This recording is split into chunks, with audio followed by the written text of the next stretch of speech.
네, 오늘 우리에게 주신 하나님의 말씀 구약성경 사무엘하 15장 13절부터 23절까지 말씀입니다. 네, 저와 함께 읽어보겠습니다. 전령이 다윗에게 와서 말하되 이스라엘의 인심이 다 압살롬에게로 돌아간나이다 한지라. 다윗이 예루살렘에 함께 있는 그의 모든 신하들에게 이르되 일어나 도망하자. 그렇지 아니하면 우리 중 한 사람도 압살롬에게서 피하지 못하리라. 빨리 가자. 두렵건대 그가 우리를 급히 따라와 우리를 해하고 칼날로 성읍을 칠까 하노라. 왕의 신하들이 왕께 이르되 우리 주 왕께서 하고자 하시는 대로 우리가 행하리이다. 보소서 당신의 종들이니이다 하더라. 왕이 나갈 때에 그의 가족을 다 따르게 하고 후궁 10명을 왕이 남겨두어 왕궁을 지키게 하니라. 왕이 나감에 모든 백성이 다 따라서 벳메르하게 이르러 멈추어 서니 그의 모든 신하들이 그의 곁으로 지나가고 모든 그렛 사람과 모든 블렛 사람과 및 왕을 따라 가드에서 온 모든 가드 사람 600명이 왕 앞으로 행진하니라. 그때에 왕이 가드 사람 이때에게 이르되 어찌하여 너도 우리와 함께 가느냐? 너는 쫓겨난 나그네이니 돌아가서 왕과 함께 내 곳에 있으라. 너는 어제 왔고 나는 정처 없이 가니 오늘 어찌 너를 우리와 함께 떠돌아다니게 하리요? 너도 돌아가고 내 동포들도 데려가라. 은혜와 진리가 너와 함께 있기를 원하노라 하니라. 이때가 왕께 대답하여 이르되 여호와의 살아계심과 내 주 왕의 살아계심으로 맹세하옵나니 진실로 내 주 왕께서 어느 곳에 계시든지 사나 죽으나 종도 그곳에 있겠나이다 하니 다윗이 이때에게 이르되 앞서 건너가라 하매 가드 사람 이때와 그의 수행자들과 그와 함께한 아이들이 다 건너가고 온 땅 사람이 큰 소리로 울며 모든 백성이 앞서 건너가매 왕도 기드론 시내를 건너가니 건너간 모든 백성이 광야 길로 향하니라. 아멘. 자, 오늘 본문의 말씀 우리 또 13절 말씀 보시면 전령이 다윗에게 와서 이렇게 말합니다. 이스라엘의 인심이 다 압살롬에게로 돌아간나이다. 자, 이스라엘의 모든 사람들의 마음이 다 압살롬에게 갔을까요? 그러지는 않았을 겁니다. 하지만 압살롬이 한 4년 정도를 굉장히 이 다윗을 대적해서 이스라엘의 왕위를 차지해 보려고 많은 전략을 꾸미고 또 실행에 옮겨서 실질적으로 많은 힘과 또 능력과 권세를 취한 것을 우리는 이제 이 앞에서 보았습니다. 자, 그때 다윗이 그의 모든 신하들에게 뭐라고 말하냐면 급히 도망하자라고 말합니다. 그렇지 않으면 우리들 가운데, 즉 다윗과 함께한 사람들 가운데 한 사람도 압살롬에게서 피하지 못할 것이니까 빨리 도망가자. 자, 두렵건대 그가 우리를 급히 따라와서 우리를 해하고 칼날로 성읍을 칠까 하노라 라고 말합니다. 여러분, 압살롬이 사람들의 마음을 빼앗아서 이스라엘 사람들의 마음을 빼앗아서 상당히 큰 세력을 키웠음은 분명합니다. 하지만 그렇다고 왕인 다윗이, 현직에 있는 왕인 다윗이 이렇게 급히 도망할 정도로 그렇게 전력차가 크게 났을까? 다윗이 이처럼 수세에 몰렸을까?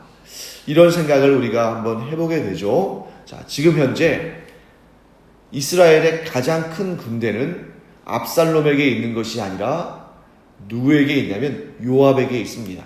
우리가 이 앞에서도 계속 살펴봤습니다만 이스라엘의 왕은 다윗이지만 실질적인 군사령관은 요압이고 요압이 지금 이 전쟁이 일어나면 항상 그 군대들을 이끌고 나가서 승리를 거뒀고 지금 단 몇 년 만에 요압이 이끄는 이스라엘의 정규군이 그렇게 힘이 빠지고 종이 호랑이처럼 이렇게 전력이 다 무너진 그런 상태는 아니었을 거라는 것을 우리는 분명히 알 수 있습니다. 근데 오늘 본문의 말씀 보세요. 어디에도 요압이라는 이름이 또 요압의 군대라는 명칭이 나와 있지 않습니다. 그렇다고 해서 요압과 그의 군대가 사라진 것도 아닙니다. 그런데 왜 지금 다윗이 압살롬을 피해서 빨리 도망치자고 하냐면, 다윗이 급히 도망치고자 한 결정적인 이유는 그렇게 해서 싸워봤자 다 이스라엘 사람들이고 자기 가족들이라는 것이죠. 즉 다윗이 싸우려면 얼마든지 싸웠을 겁니다. 다윗이 싸우려는 마음을 가졌다면 언제든지 요압을 불러서, 압살롬과 그와 함께한 사람들은 사실 정규군은 아니거든요. 아무리 머릿수가 많아도 이 이스라엘의 정규군을 대적할 만한 수준은 못됐을 겁니다. 그렇기 때문에 다윗이 자기의 자리를 지키고 괘씸한 이 반역을 일으킨 아들인 압살롬을 제거하거나 혹은 제압하려고 했다면 얼마든지 할 수 있는 일입니다만, 지금 다윗이 도망가는 이유는 아들 압살롬과 싸우기를 원치 않았고, 또 아들 압살롬에게 모여있는 사람들 역시 이스라엘 백성이기 때문에 이 동족끼리 살상하는 동족 상잔의 비극을 원치 않은 것입니다. 또한 지금 다윗이 급히 도망하고자 이렇게 결정한 이유는, 이전에 자신이 밧세바와 간음한 다음에 하나님께서 이 나단 선지자를 보내셔서 하신 말씀을 지금까지 기억하고 있기 때문입니다. 하나님께서 나단 선지자를 통해서 다윗의 죄에 대한 징계에 대해서 말씀하셨죠. 그 중에 하나가 뭐냐면, 다윗의 가문에, 다윗의 집안에 전쟁이 그치지 않을 것이라고 하나님께서 이렇게 책망의 말씀을 전해주셨습니다. 다윗은 그 책망의 말씀 계속 기억하고 항상 기억하고 있는 것이죠. 그러니까 지금 눈앞에 있는 압살롬과의 전쟁이 하나님의 책망의 결과라는 것을 그는 잘 알았기 때문에 어떻게 했든지 간에 전쟁을 치르지 않으려고, 어떻게 했든지 간에 하나님의 긍휼과 자비를 구하려고 하는 것입니다. 그래서 지금 다윗이 기드론 시대를 건너서 광야길로 가는 것은 일단 이 임박한 전쟁을 피하고 하나님께 은혜와 자비를 구하며 겸비하기 위한 시간을 벌고자 하는 것입니다. 즉 다윗이 객관적으로 자신의 전력이 압살롬의 전력보다 훨씬 못하기 때문에 비굴하고 비겁하게 도망치는 것이 아니라 어떻게 해서든 이 전쟁을 치르고자 하지 않는, 여러분 우리가 다윗을 잘 알지 않습니까? 다윗이 하나님을 대적하고 이스라엘을 대적하는 이방 족속들과 전쟁할 때는 이렇게 약한 모습 보이지 않았습니다. 자신보다 키는 2배 정도, 몸무게는 거의 4배 가까이 많이 나가는 그러한 블레셋의 장수 골리앗을 대적할 때에도 얼마나 큰 용기를 냈는지 우리 잘 알고 있습니다. 그런데 여기에서 도망치는 것은 다윗이 갑자기 그 마음이 약해졌거나 또 그가 이렇게 기세가 꺾였거나 한 것이 아니라 같은 민족끼리, 한 가족끼리 싸우지 않으려고 하는 어쩌면 지혜로운 모습이다 하는 것을 우리가 알게 되죠. 그래서 이 시간 우리가 이 부분을 우리의 삶 가운데도 적용하기를 원합니다. 그것은 하나님 앞에서 가족끼리, 또 한 교회의 공동체 성도들끼리, 또 한 나라의 백성들끼리 이렇게 싸우고 다투는 것은 하나님께서 참으로 원치 않으시는 일이다. 그러면 이런 싸움과 이런 다툼을 극복할 수 있는, 싸우지 않을 수 있는, 전쟁을 피할 수 있는 제일 좋은 방법은 무엇인가? 내 자신이 하나님 앞에 겸비한 것입니다. 하나님 앞에 겸비하지 않고 내 자신이 이 문제를 해결해 보고자 하면 반드시 악한 수단을 사용할 수밖에 없고, 자 오늘 본문의 말씀에 의하면 뭐겠습니까? 전쟁이죠. 반드시 악한 수단을 사용할 수밖에 없고 그 끝은 결코 좋은 열매를 맺을 수 없다 하는 것을 우리가 보게 되는 것입니다. 그래서 누가 옳으냐 누가 옳지 않느냐 이건 중요하지 않은 것이죠. 지금 이 현장에서는 다윗이 옳으냐 압살롬이 옳으냐 이것은 굳이 따질 필요가 없습니다. 왜냐하면 시시비비를 가릴 수 있는 유일한 방법은 결국 죽이고 죽는 방법밖에 없는 거죠. 지금 압살롬이 군대를 일으켜서 반역을 도모한다는 것은 둘 중 하나는 죽어야 한다는 것입니다. 다윗이 죽든 압살롬이 죽든 이스라엘에는 결코 두 명의 왕이 있을 수 없기 때문에 지금 압살롬이 그런 마음을 갖지 않았다면 반역을 일으키지도 않았겠죠. 압살롬이 반역을 일으켰다는 것은 다윗 아니면 자신 둘 중에 한 명은 죽고 둘 중에 한 명만 왕이 되어야 한다는 것입니다. 하지만 여러분, 가장 지혜로운 방법은 둘 다 사는 것이죠. 지금 다윗은 뭘 택했냐면 자기가 왕위를 내려놓기를 원한 것입니다. 그래서 오늘 본문의 말씀을 잘 보시면 이런 내용을 알지 못하고 보면 굉장히 혼동할 만한 부분이 있습니다. 우리 18절 말씀 보시면 이렇게 되어 있죠. 자, 그의 모든 신하들이 그의 곁으로 지나가고 모든 그렛 사람과 모든 블렛 사람과 및 왕을 따라 가드에서 온 모든 가드 사람 600명이 왕 앞으로 행진한지라. 자, 그 가운데 지금 가드 사람 600명이 왕 앞으로 행진하는데 그때 그 가드 사람, 즉 블레셋 사람 600명 가운데 누가 있었냐면 19절 말씀 보시면 가드 사람 이때라는 사람이 있습니다. 그런데 이 600명의 가드 사람들 가운데 대부분은 예전부터 다윗과 함께한 사람들입니다. 그 예전이 언제겠어요?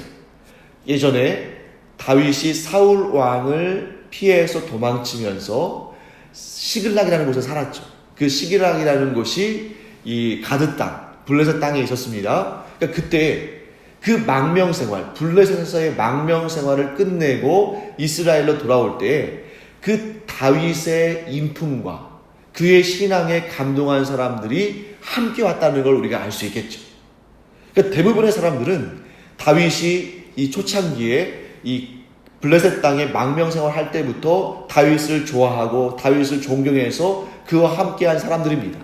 근데 그 중에는 가장 최근에 온 사람도 있다는 거죠. 그게 누굽니까? 이때라는 거죠. 근데 이 이때라는 사람은 무슨 원인인지는 모르지만 블레셋에서 도망쳐서 이스라엘 땅에 와서 다윗과 함께하고 다윗을 섬기며 살았습니다. 근데 그때 19절 말씀 보시면 이때에게 다윗이 뭐라고 말하냐면 너도 우리와 함께 가느냐? 너는 쫓겨난 나그네이니, 즉 블레셋 땅에서 쫓겨난 거죠. 쫓겨난 나그네여서 이스라엘 땅에 와가지고 내 비호를 받고 내 보호를 받고 살았는데 이제 돌아가서 왕과 함께 내 곳에 있으라. 자, 여러분 여기서 왕은 누굴까요? 자, 누군지 정확히 지칭되어 있지 않습니다. 그런데 다윗이 아닌 것은 분명하죠. 너는 돌아가서 왕과 함께 내 곳에 있으라 그랬으니까 다윗은 아닙니다. 둘 중 하나겠죠.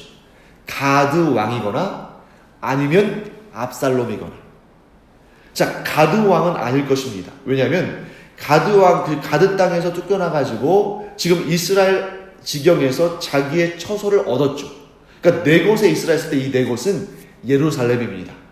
그러면 예루살렘에 있는 왕에게 너는 그의 지시를 받고 그의 보호를 받고 살아라 하는 것인데 여기서 왕은 다윗도 아니고 가드 왕도 아니니까 누구겠습니까? 압살롬인 거죠.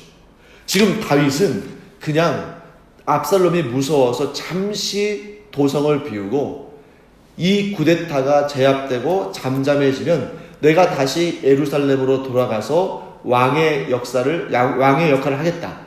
이런 마음도 물론 없지 않겠습니다만 지금은 어떤 마음입니까?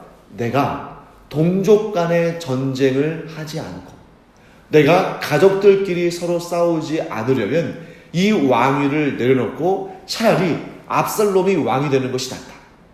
내가 이 왕의 자리를 연연하고 끝까지 지키기 위해서 이스라엘 사람들이 죽어야 한다면 또 내 가족이 죽어야 한다면 그것은 내가 원하는 일이 아니다. 차라리 누가 왕이 돼도 할례받은 이스라엘 사람이고 누가 왕이 돼도 이스라엘의 진정한 왕은 하나님이시니까 내가 이 왕의 자리를 내려놓는 것이 결국 한 사람이라도 더 이스라엘 사람들을 살리는 방법이겠구나 하는 그런 생각을 한 것이죠. 사랑하는 성도 여러분, 평화를 지키기 위해서 나의 것을 내려놓는다는 그런 다윗의 마음은 하나님을 감동시키기에 충분했습니다. 반면에 압살롬은 어떻습니까? 왕위를 얻기 위해서라면 아버지라도 죽일 수 있다. 이런 마음을 가졌습니다.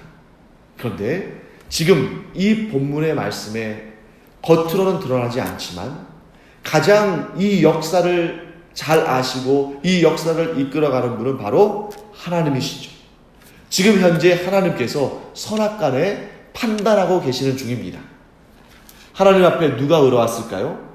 자, 이스라엘 백성을 지키기 위해서, 이스라엘 내에서 서로 죽고 죽이는 그런 전쟁을 피하기 위해서 왕의 자리까지 내려놓기를 원했던 다윗과 자기의 야욕을 성취하기 위해서 이스라엘 사람들은 물론이거니와 아버지 다윗 왕마저도 해치고자 했던 압살롬. 하나님 보시기에 누가 의로운 자입니까? 당연히 다윗이 의로운 자입니다. 결국 하나님께서는 이 일에 대해서 선악간에 판단하시겠죠.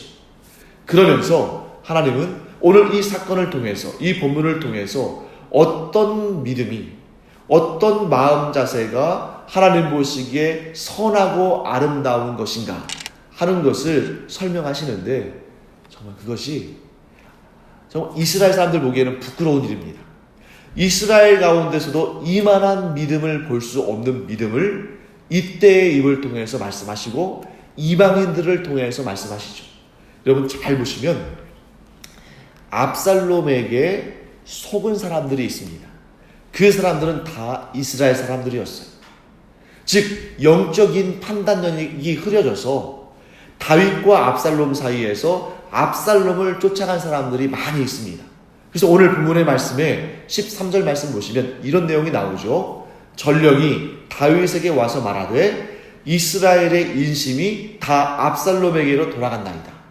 그러면 여기에서 이스라엘은 뭘 의미합니까? 이스라엘 사람들이죠. 이스라엘 사람들이 압살롬에게 속았어요. 압살롬이 진실로 이스라엘 사람들을 사랑하고 아끼는 것이 아니라 자기의 야욕을 이루기 위해서 이스라엘 사람들을 속이고 이용하는데, 정작 이스라엘 사람들은 그 거짓을 알았습니까? 몰랐습니까? 몰랐다는 거죠. 이 이스라엘 사람들은 압살롬에게 속아서 선악간에 제대로 판단하지 못하는 그러한 영적인 무지 가운데 있습니다. 그런데 오늘 본문의 말씀을 자세히 살펴보시면 18절 말씀에 끝까지 지금 다윗과 함께하는 사람들이 있죠. 그렛 사람, 블렛 사람, 가드 사람. 이 18절에 나오는 이 세 부류의 사람들, 다윗과 함께 도망치는 사람들, 그러나 비굴한 것이 아니라 다윗의 마음에 동조하는 사람들, 이 그렛 사람, 블렛 사람, 가드 사람은 이방인들입니다. 이 사람들은 할례받지 않은 이방인들로 이스라엘 사람들에게 때로는 손가락질 당하고 무시당한 그런 사람들인데, 이런 이방인들마저 다윗을 향해서 끝까지 충성을 하고 그와 끝까지 동행하는데, 정작 택함받은 이스라엘 사람들, 할례받은 백성들, 하나님의 율법을 누구보다 잘 알고 그래서 영적인 어떤 경우에는 자만심을 갖고 있던 이들은 정작 중요한 순간에 선악간에 판단하지 못하는 미련한 자들로 드러나고 있습니다. 오히려 이방인들이, 그들에게 무시당했던 이방인들이 끝까지 충성을 다하는 인내의 사람들, 이 인내를 우리가 히브리어로 헤세드라고 말하죠. 헤세드를 지키는, 인내와 충성을 지키는 사람들로 나타난다는 거죠. 거기다가 우리 이때의 믿음의 고백을 보겠습니다. 마치 우리가 룻기를 보면 며느리 룻이 그 시어머니 나오미에게 고백하는 것과 같은 그런 신앙 고백이, 그런 충성의 고백이 여기에 있죠. 이때가 왕에게 뭐라고 말합니까? 여호와의 살아계심과, 21절에 나오죠. 여호와의 살아계심과 내 주 왕의 살아계심으로 맹세하옵나니 진실로 내 주 왕께서 어느 곳에 계시든지 살아 죽으나 종도 그곳에 있겠나이다. 사랑하는 성도 여러분, 다윗 왕에게 이렇게 충성의 고백을 하는 사람은 당연히 다윗 왕이 섬기는 하나님께 모든 충성과 모든 사랑을 바치겠죠.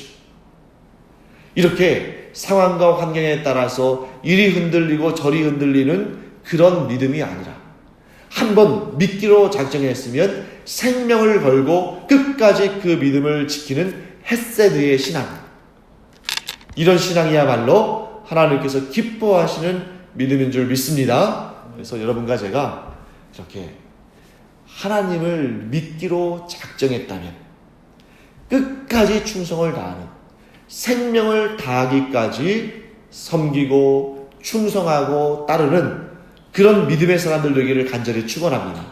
그런데 많은 이스라엘 사람들이 그들의 최악의 모습이 언제 나타났냐면 하나님을 섬기면서 동시에 우상을 섬기는 이런 충성을 다하지 않는, 왜 그러겠습니까? 자기 자신을 주인으로 섬기니까 하나님도 이용하고 싶고 우상도 이용하고 싶은 것입니다. 결국 하나님과 우상을 겸하여 섬긴다는 그 마음 중심에는 어떤 생각이 있냐면 내 인생의 주인은 나다.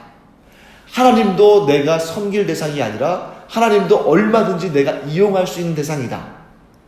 라는 그런 악한 마음이 자리 잡고 있기 때문입니다. 사랑하는 성도 여러분, 오늘 이때가 다윗 왕에게 자기의 생명을 다하기까지 충성하겠노라고 말한 이 고백은 곧 오늘날 우리에게는 이렇게 표현되기를 원합니다. 나의 주인이신 하나님을, 나의 왕이신 하나님을 내 생명 다하기까지 섬기며 나는 오직 하나님만을 섬길 것이다. 이러한 견고한 믿음이야말로 하나님께서 감동하시고 기뻐하시고 그러므로 말미암아 평생 그와 같은 신앙 고백을 하는 자에게 하나님께서 모든 은혜와 복을 차고 넘치게 부어주시는 그러한 은혜의 사람이고 은혜의 고백이다 하는 것을 우리가 오늘 분명히 깨달아 알기를 바랍니다. 하나님은 하나님께 모든 충성을 다하는 자를 결코 위기에 빠뜨리지 않으시고 결코 버리지 않으신다. 지금 이 역사의 현장에서 다윗과 그와 함께한 사람들은 얼마나 괴롭겠습니까? 하지만 우리는 이 이미 지나간 역사를 이미 알고 있죠. 하나님께서 다윗을 다시 그 수렁에서 건지시고 다시 그 위기로부터 돌이키게 하셔서 다시 영광의 자리에 오르게 하십니다.